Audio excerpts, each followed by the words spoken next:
Hi, I'm Thanh Catachanas, and I'm hosting the JCDecaux Digital Changemakers podcast for a special summer series all about breaking barriers for growth. The Digital Changemakers podcast showcases industry research and insights to inspire senior marketers to push the boundaries on their marketing strategies and become change agents in their organisations. Last month, we had an inspiring conversation with Ian Whitaker and my fellow guest, Precious Oyalade from the Google for Startups Black Founders Fund, talking about how Google and JCDecaux help support brand growth for Black, Asian and multi-ethnic brands. For this summer series, I'm thrilled to bring you 3 such founders who have scaled their brands using the power of the public screen.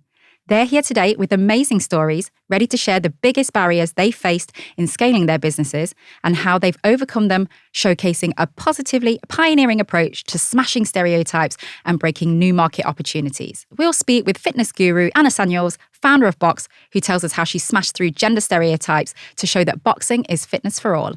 I'm sure these stories will help us learn and be inspired to create positive change in our organisations and communities. True business pioneers, true inspiration. Hi, Anna. Thank you so much for joining us today. To get us started, can you tell me a little bit about yourself, a bit of background about Box, and also what Box stands for? Hey, Tan. Lovely to be here today. Thank you very much for having me on. So I'm Anna. I am an ex-chartered accountant, mother of 2, founder of Box. Box is a fitness brand that specialises in boxing-inspired fitness. And we deliver classes both in person in our studio in East London and via our app online. Box is on a mission to make boxing-inspired fitness accessible to the everyday champion. Why? Because we want to help people move more. Inactivity is a real problem.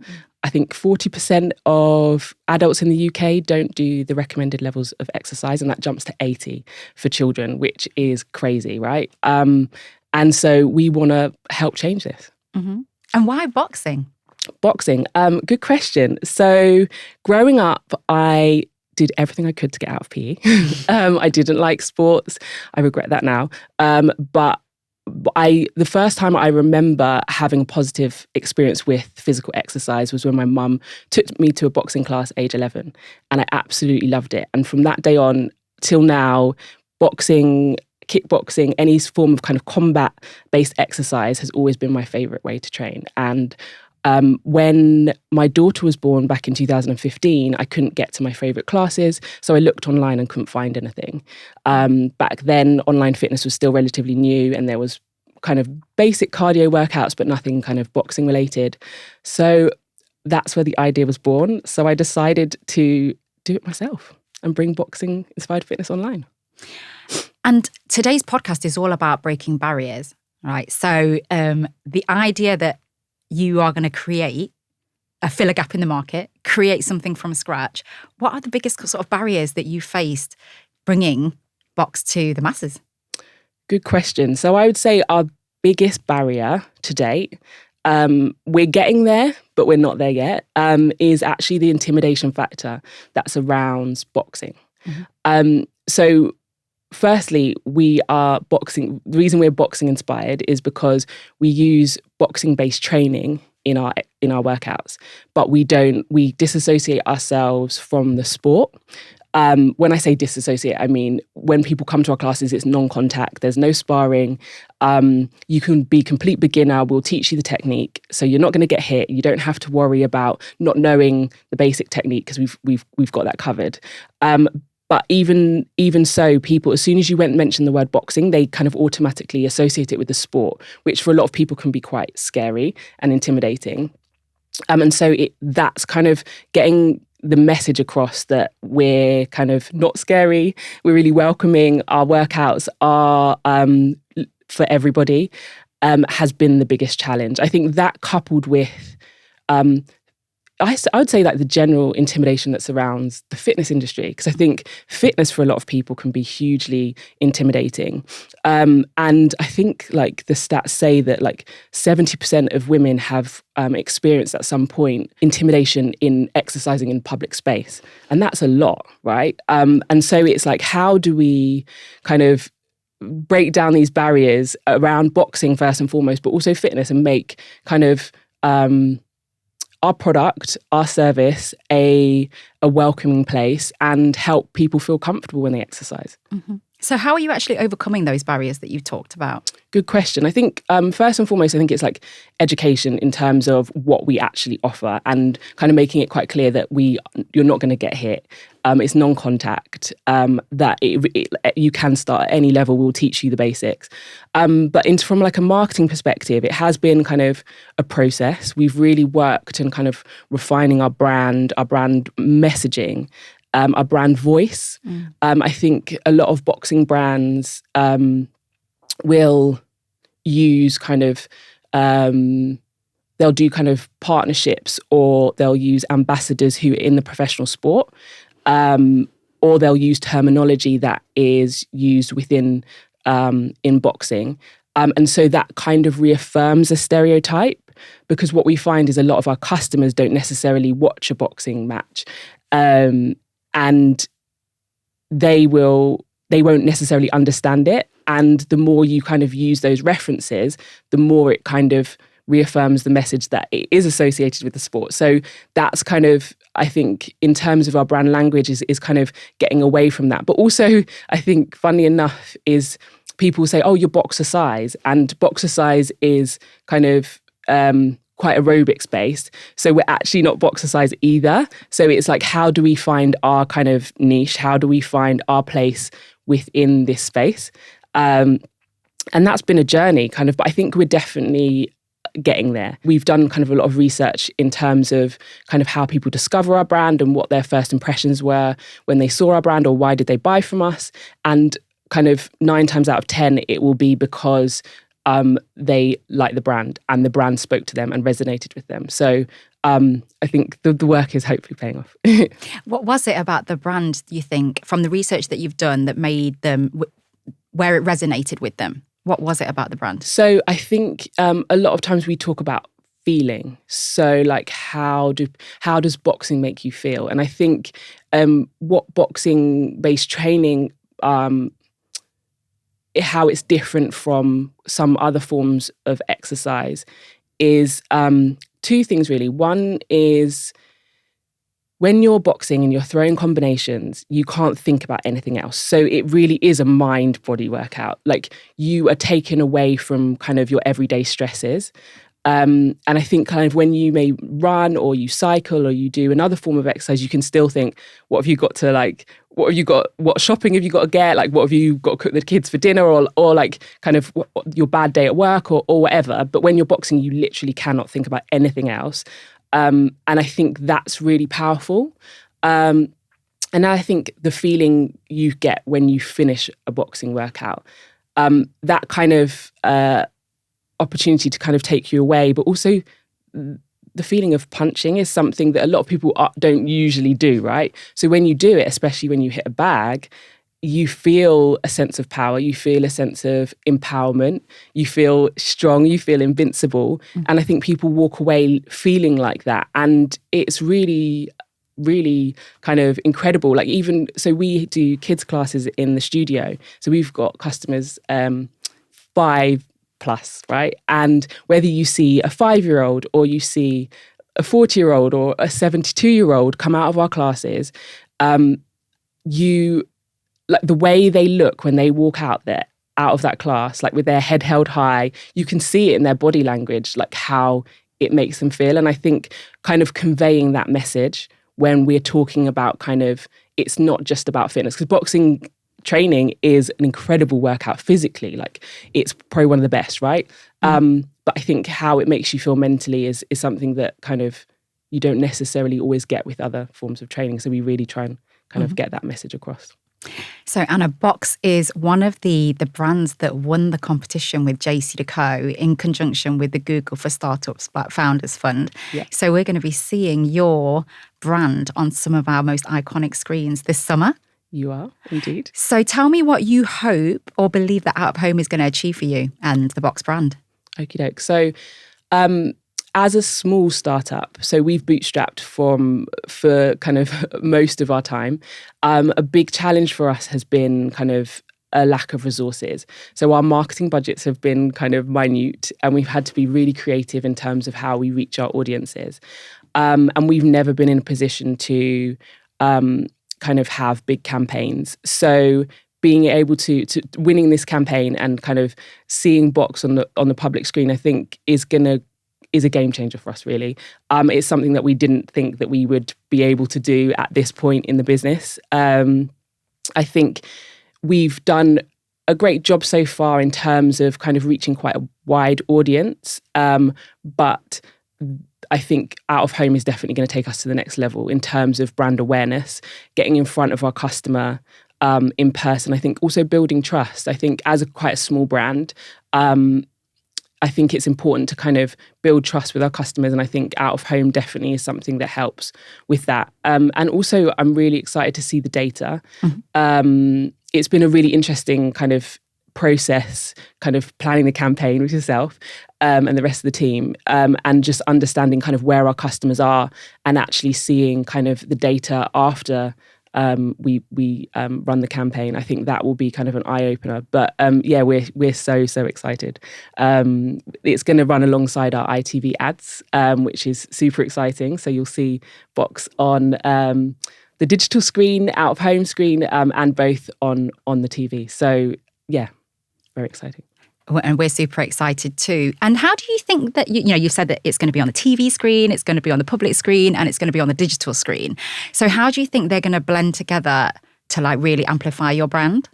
Good question. So I think, as most people are aware, like we live in this age where we're kind of bombarded with information and messaging, and I think how much time do we have to capture someone's attention, right?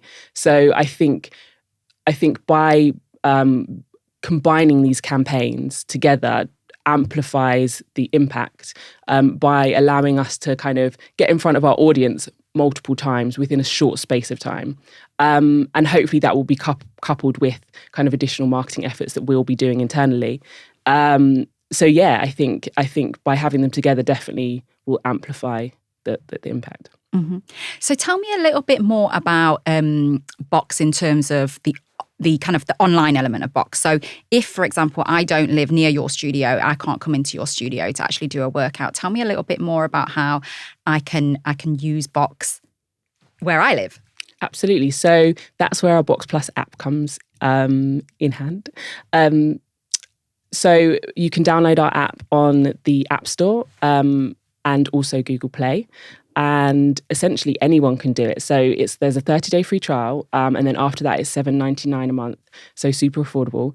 And we've got beginners program. So if you've never boxed before, you can follow our beginners program and really learn the basic technique. And then you are free to roam the app and do any workout.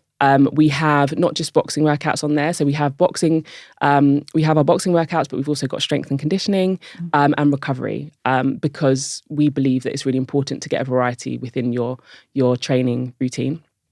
So there's a whole mixed bag. There's something for everyone. There's new content released every week, so you will never be bored.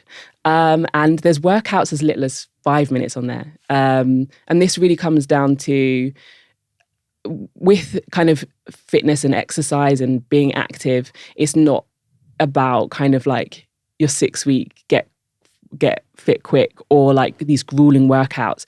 It's about moving more than you were before. So in order we're really hot on consistency. Like consistency is a thing that we want to try and promote, because I know we live in this world where everyone wants a quick fix, right? But being consistent with exercise is super important because it's a lifestyle. It's not kind of something you're going to do just to get kind of a certain body shape for your holiday. Like it's so important to kind of keep it up. And working out, some people say, working out as little as 5 minutes isn't important or it's not going to do anything. But actually, if you do that repetitively, kind of day in, day out, you'll start building a routine. Mm-hmm. And then that will allow you to be consistent and you can build it up as you go. So don't feel pressured to kind of have to do these kind of hour-long plus workouts that are super grueling. Just start. So there's so many different fitness apps out there at the moment. And something that really kind of sparked my interest when I spoke to you about Box is your wearable. Because people are obsessed with data, right? People are counting calories, they're counting how many calories that they're actually burning. You know, there's sleep data on any wearable that you have in terms of like a Fitbit or like a Google Watch, for example. So tell me a little bit about your wearable. So our punch pods are a fitness wearable that tracks your boxing punches. You pop them, they're two little devices that you pop into your hand wraps and they track your punches. So they'll track your punch count, your punch speed, and also your relative effort. And we developed these because, again, coming back to consistency, it is you're 2 to 3 times more likely to keep up with your fitness routine if you track it. Mm-hmm. And yes, there are loads of wearables on the market. However, the main ones, so I've got one here, is only on one wrist. So you can track your workout in terms of heart rate and calorie burn, but you can't track your punches because you need devices on both hands. And so we've spent the last 2 years working on this product to really refine the product. The tech was available before we started working on it. But what we found was the metrics that the products on the market kind of gave, a lot of people didn't understand. So, for example, measures punch power, but a lot of people don't understand the metric that power is given in, so it's G-force. And we wanted to make sure that the metrics that we were giving our customers made sense, because metrics only motivate if they make sense to you, right? So that's where we introduced the effort output metric. And essentially this shows you how hard you're working. And then it will allow people to, we're in the process of developing a leaderboard, and it will allow you to compete with your fellow boxers on a level playing field. So for example, when you first get your punch pods, me and you will do an effort zone test, and it will determine what our 100% output is. And that will look different for everyone. So when we're going into kind of a leaderboard workout, if we're both putting in 80%, we'll be neck and neck. If I'm putting in 90% and you're only putting in 60%, I will be beating you. But it's not taking into account kind of fitness level and kind of pure power, because then if you did that, then people wouldn't be able to compete. So say I went into a leaderboard class with Anthony Joshua, mm-hmm. He will always beat me. And that's not going to be motivating, right? So we wanted to find a way that would help motivate people. Mm-hmm. So yeah, that's a little bit about our punch pods. You can buy them online on our website, boxldn.com. So you talked a little bit, I mean, we've had a couple of people on this podcast already talking about venture capitalist funding, and you've discussed being bootstrapped. Yeah. What are your ambitions for growth and investment? Good question. So it's been a bit of a long journey for us in terms of investment. So we bootstrapped up until 2020. Mm-hmm. It was 2021 actually, sorry. We got our first round of investment from angel investors in 2021.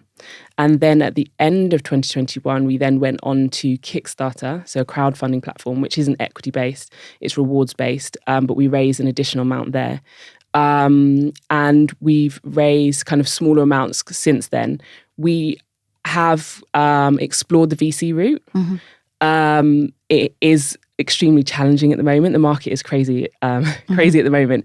I think everyone is finding the same thing. I think we're at a point where we are testing up our product and we are looking for product market fit. And once we get there and we really know who we are kind of targeting with our punch pods, we are going to go back out in the market and look for investment. It's definitely kind of a route that we want to go down in the future. But for now, we are kind of in a testing phase, I would say. Mm-hmm. And hopefully by that time, the market won't be so tough. So can you share with our listeners one of the most important things that you've learned in your journey, or maybe something that you would do differently if you were to have your time again, just so that if there's somebody out there who wants to make a positive change within their business, or they're even thinking about going out there, you obviously a chartered accountant and you made a change.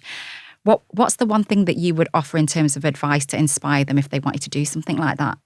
I would say, so everyone has ideas, right? And I think it's really important to understand, is your idea needed? So I think a lot of people will come up with an idea and they'll focus on that idea and building that idea. But you have to really understand who your customer is, and is there a customer? Because without that, your idea can be great, but it will be very difficult to get off the ground. So I think something that we kind of are learning or have learned in the last couple of years is don't just obsess over your product and idea, obsess over your customer. Really kind of get to know your customer and understand what your idea can do for them. And don't be afraid to pivot. I think sometimes I've done this before, like you have this idea and you're kind of really set on the idea and you're really passionate about it. But when you put it out there and you see it's not quite working, it's really important to kind of take that information on board and understand why it's not working and then kind of adapt. And that's how I think we've got to where we have, because we've learned as we've grown and really kind of got to understand our customer and who they are. I'd also say dare to be different. I think we live in this world where we have so many brands and it's so competitive, and it's very easy to look to other competitors who may be bigger than yourselves, think, oh, what they're doing is really cool, really powerful, but it doesn't align with what your brand is. And if you kind of copy them or follow the crowd, then there's going to be a mismatch between what your brand is and what you're saying. So I think if you are kind of breaking barriers and trying to do something a little bit different, don't be afraid to do that. I always love to look at different industries and see what they're doing and look at kind of brands within other industries that have kind of broken barriers and seen how they've navigated it. And that always provides me with lots of inspiration. And believe in your mission and what you're doing. People can kind of tell you no and tell you like your idea is crazy or this or that. But if you really, really believe in what you're doing and you've done the work and you know that there's a customer for your product, then have faith in that and commit to it. Oh, thank you so much, Anna. It's been lovely having you here today. And I'm really looking forward to seeing you on our screen soon and reaching more people and Box reaching more people, because it is a fantastic workout. I've been lucky enough to have been in one of your workouts. So yeah, can't wait. Thank you again. Thank you so much, Tan. It's been an absolute pleasure being here today and super excited for our Out of Home campaign. So watch this space. If there's anything you'd like to ask us or hear more about, you can visit the JCDecaux Digital Changemakers Hub online. We hope you enjoyed listening, and wherever you get your podcasts, don't forget to subscribe, like, and share.